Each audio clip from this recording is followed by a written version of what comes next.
everyone, and warm welcome to our show, Efauji Talks, an IESECCI initiative which promises to get inspiring stories and brilliant speakers on board each episode.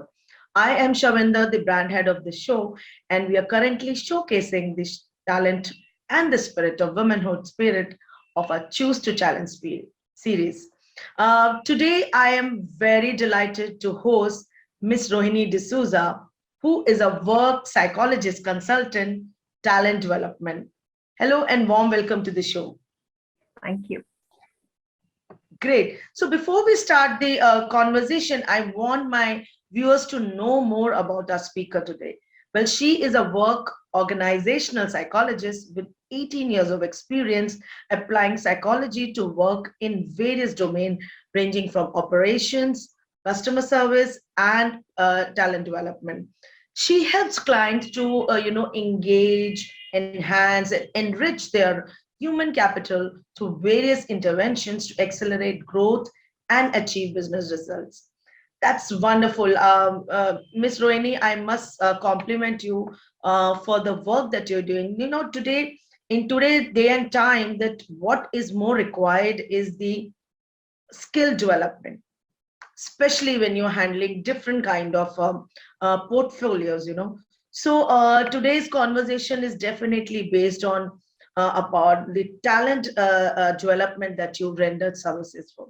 So I'll start with my first question is like, could you share what do you tell the people to help in the field of what you are already?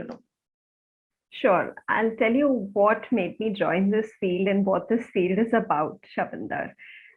First of all, I took up a regular corporate job like most of us do immediately after we complete our education. And I was doing quite well, but honestly never felt that sense of real job satisfaction. There were times I kept wondering, is this really what I want to do all my life? Because I didn't feel very passionate or energized about it. So I began an inward journey. I started thinking, reflecting more about who am I? What is it that really interests me?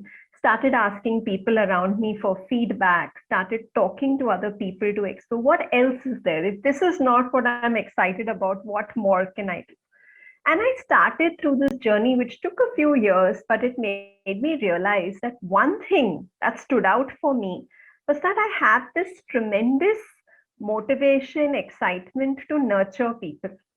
No matter what I did, right from being a kid or in college, taking tuitions, to teaching my own siblings, helping them with their studies, helping friends, even in my job, the parts that I enjoyed most was training, teaching, helping someone, guiding. And that was for me an aha moment. I realized this is something that is my true passion. And so midway, I decided to change my career tracks completely. From being an established person in insurance and operations and doing well, I decided to take a pause and change career tracks and enter into this field of talent development, which we also know as human resources. Because I felt this is one field that allows me to do exactly what I'm passionate about, whether it's training people, coaching people, mentoring people, helping people understand how they can actually develop themselves and grow in their careers and help organizations have a motivated workforce. So that's what brings me here. And looking back, I can say, Shavinder, there's been no regrets. It's been a roller coaster ride, but it's been tremendously satisfying. And I'm really happy that I can make a difference and an impact in the lives of people I've met or encountered. Beautiful, Ms. D'Souza. I must say that, when we do something which we like, so definitely the passion is of the next level, and the results are obvious in front of us. So that's a beautiful way of putting it that, when we have that self-realization that maybe I want to, I recently hosted somebody, a speaker at California. I'll just quickly tell about her. She was a dentist, and then she changed her profile to a cancer researcher.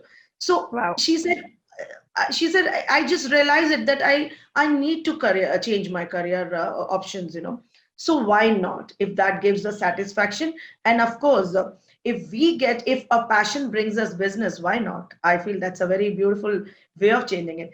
So kudos to your, that determination that you want to change it and change it for a good. That's really nice. Fine. But we all are undergoing through that unprecedented time, the challenging times right now. So, what are the key challenges that, according to you, today's workforce faces in their personal and professional arena? Yeah, Shavandar, I agree with you on that. Today's times have been definitely challenging, especially I think the COVID and pandemic has, turned our world upside down. The new normal is full of, lots of surprises and challenging moments for all of us. I think we've gone through enough of our personal challenges, and I won't talk about that. I'm going to specifically look at from my own experiences of working with corporates and entrepreneurs. What are the challenges that people at work are facing in this new normal? The first one, I think, Shapinder, is communication. There are a lot more communication and coordination issues because, gone are the days when you could talk to your colleagues amne samne, face to face. Now you need to look at their calendars, schedule a Zoom or a Teams call, and that gets too sophisticated but loses the personal human touch.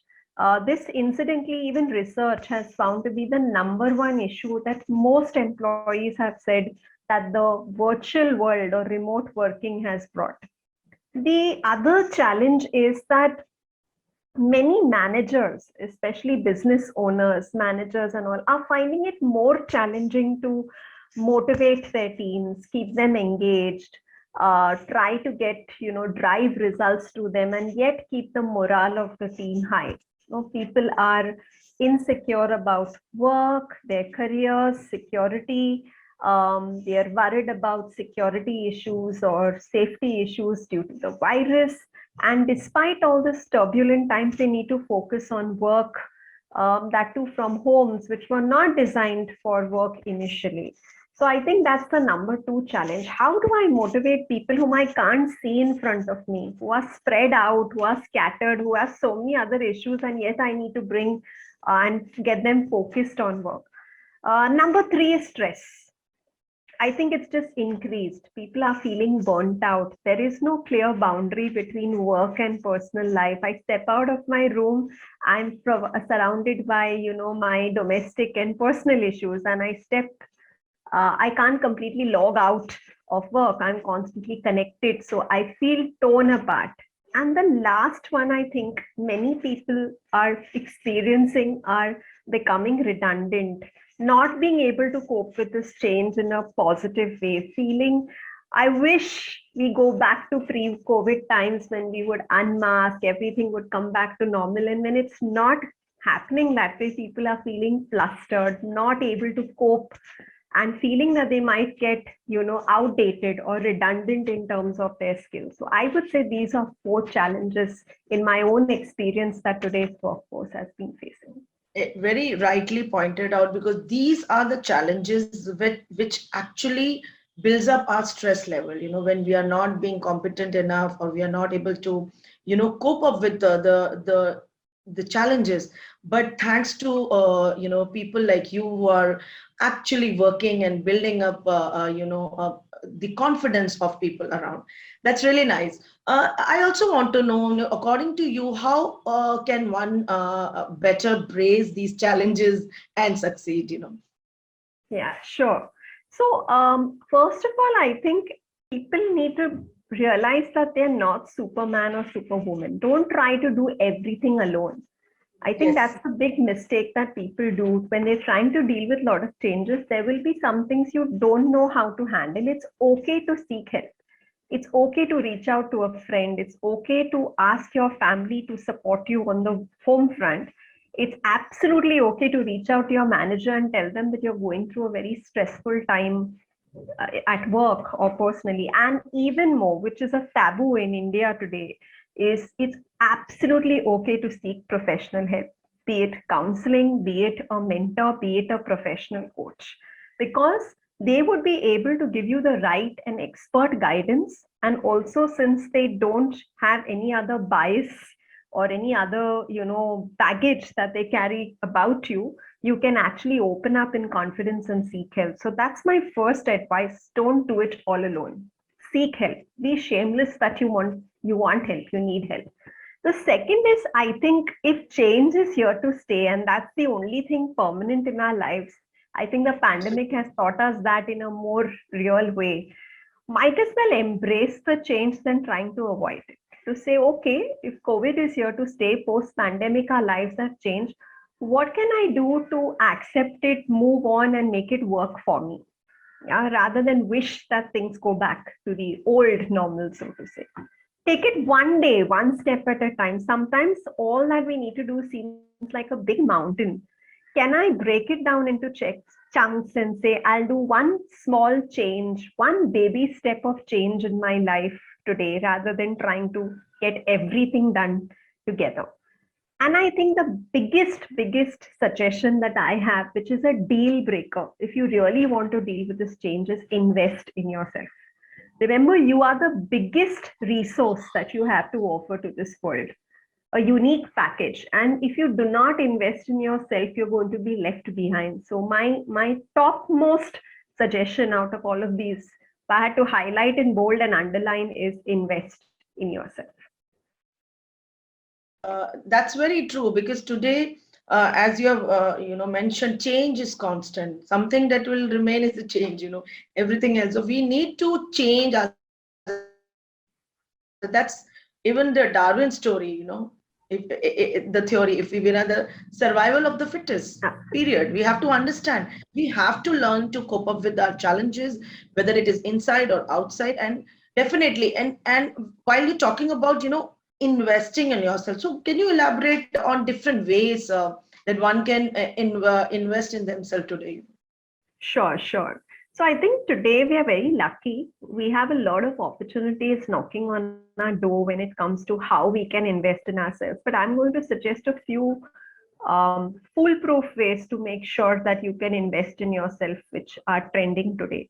Number one, I think, is self-awareness. We are so busy in our lives, sometimes we don't stop and think about what we're doing right, what's working, what are our strengths, what can be improved. So I think spending time reflecting on where am I going, what can I do better, is number one. And there are today a lot of tools like psychometric tests today, which are available to help you do this better. Yeah, so the first is understand, know yourself better, because that's a great starting point to know where should I invest more energy, time, and effort on. The second is learning. Learning की कभी भी full stop नहीं होती है. It's always a continuous journey, and a lot of us do that when we are younger, but as we grow older, we somehow don't make that time for learning, because we state busyness to be a reason for not doing it. But today, you can, if you're working for an organization, there are companies who offer training programs. All you do is have to nominate yourself, block your calendar, and attend the training program. If you don't have such opportunity, even today, Udemy, LinkedIn, Coursera offer so many self-directed courses that you can take at your own pace. Or you can register for an open workshop conducted by a professional to hone your skills. I mean, there is no lack of opportunity. So second, I would say, is learning. Any form of learning, especially of skills, life skills, things that will help you develop your skills, your attitude. The third, I would say, is seek mentors. In our business, in our line of the jobs we do, there must be someone senior that you know or trust very well, who you can look to as a mentor, and you can seek their guidance. If you don't have that, you have a lot of professional coaches out today who can help you, give feedback, give you strategies. They will help you accelerate your learning. What you would have learned by your own mistakes, you will be able to learn maybe 10 times faster, 100 times faster through the help of a mentor or a coach. So that's number three. Number four, I would say, is to really come out and network with people. Many people underestimate this as a way of self-development. Can I reach out to people, whether it's through LinkedIn, Facebook, my own connections, So people of different fields, sectors, talk, have conversations, exchange and understand what is happening where, so that my horizons expand. I'm not like the horse with blinkers. I have a whole wide horizon. I know what's happening in different industries. I know what opportunities I can make use of my development. So these are things that I would strongly recommend for all those who really want to invest in themselves so that they can brace these challenges better. Absolutely. One very important point that you narrated, that is, to reach out people. So all I feel is you learn more when you're in collaboration than in isolation. So Correct. might as well, that's where a lot of learning is being done.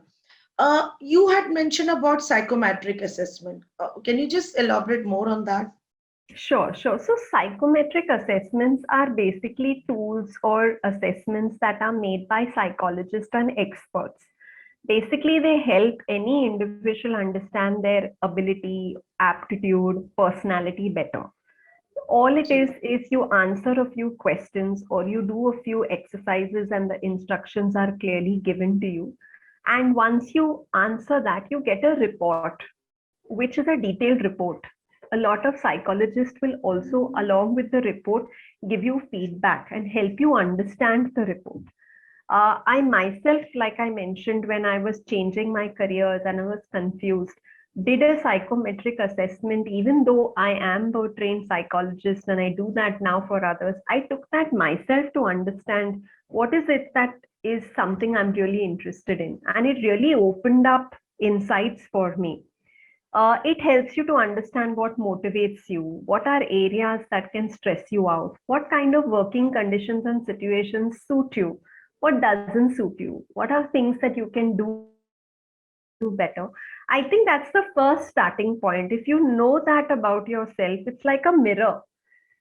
And then you know that, okay, this is who I am, this is what I am, and this is where I want to go. So then you know which path to take. So I would recommend using this as the first step, even before you invest in any training or a learning program, to do a psychometric assessment that can give you objective, unbiased feedback about who you are.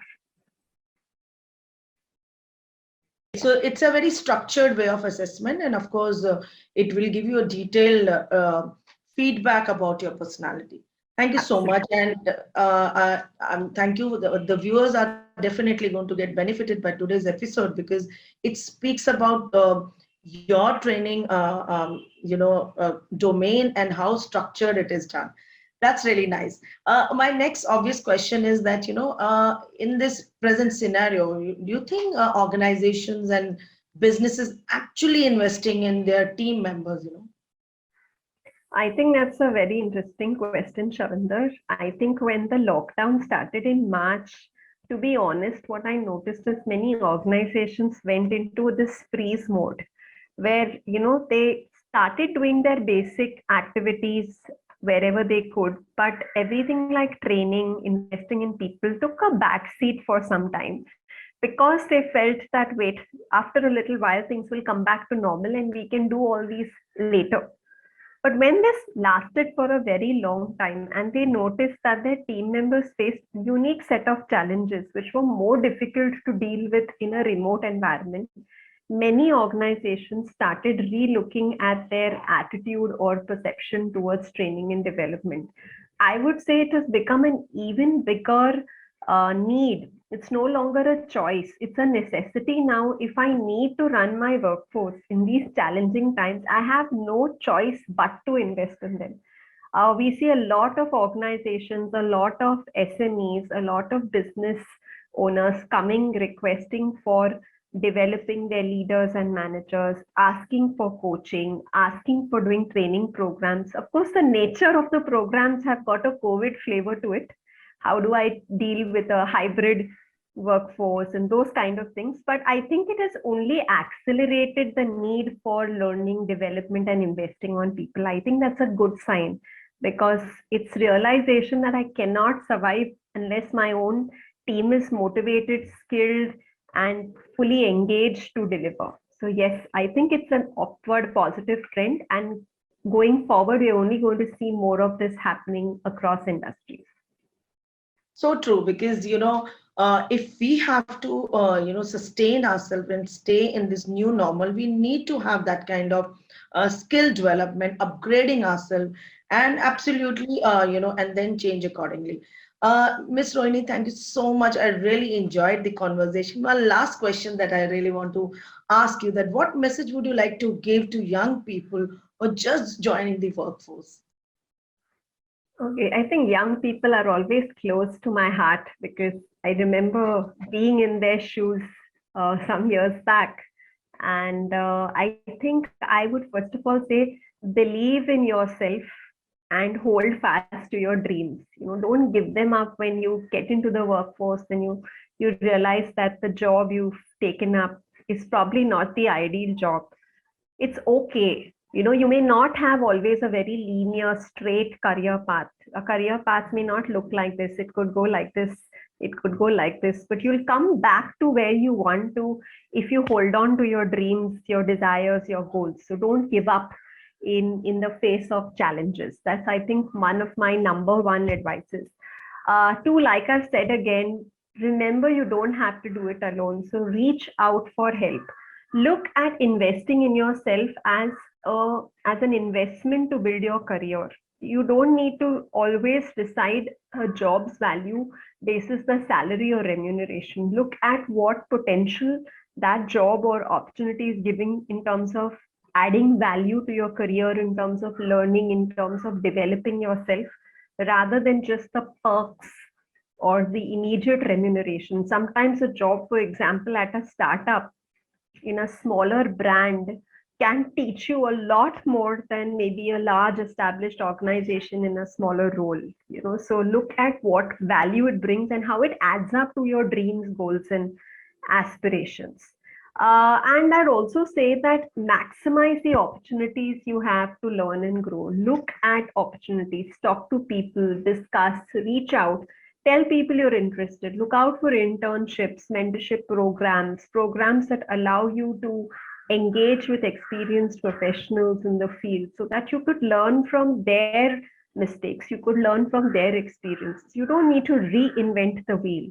You could go on and make new mistakes. At least that's what my psychology professor always said. She said, if you have to make mistakes, don't make the ones that others have made. Make new ones.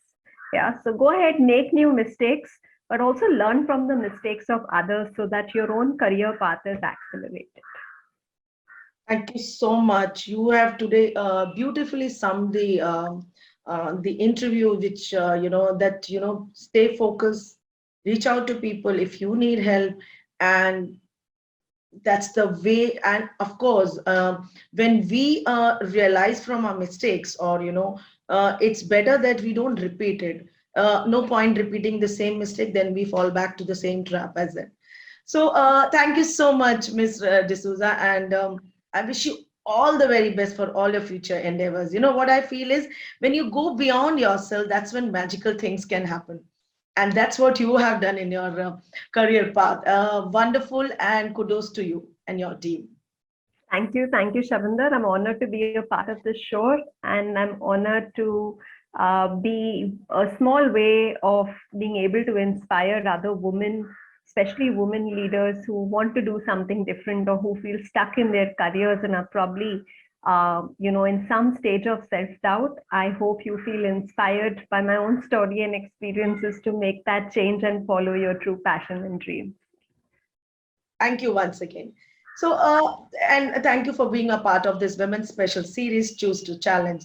If you wish to share your inspiring stories, please contact me at shavi@efaujitalks.com. And I thank all the viewers to please like, share, and subscribe to our channel. And do not forget to write your comments in today's show, which was hosted for Ms. Rohini D'Souza. And she has really shared important aspects of talent building. And thank you once again. And for more interesting stories, please stay tuned. Jai Hind.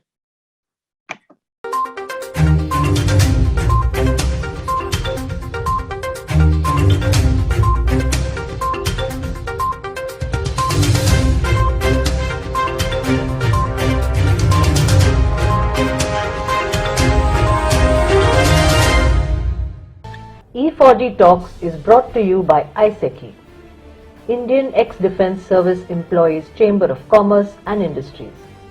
Thanks to its vast veteran network and global and pan-India associates, IESECCI can carry out various commerce facilitations and CSR projects across India and the world.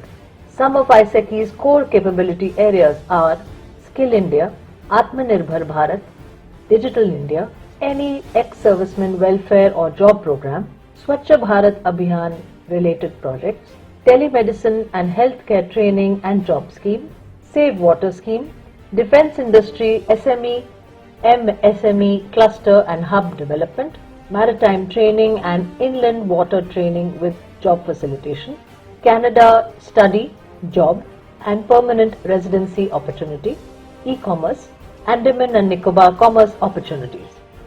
IESECCI's global reach includes countries like Indonesia, Slovakia, Canada, Nepal, Singapore, Rwanda, USA, UK. Above all, it is IESECCI's effort to create a veterans brand made by the veterans, for the veterans and made up of the veterans. Every Indian's support is invaluable in this journey. IESECCI is a registered society for ex-servicemen's welfare and envisions that every veteran should be a part of India's economic growth story. It is the aim of IESECCI to create an enabling commerce platform that will empower and synergize the veterans' talent pool. This is possible only with the support of entrepreneurs, businesses and consultants from civil society. All proceeds, if any, are utilized for the welfare of ex-servicemen and for public charity.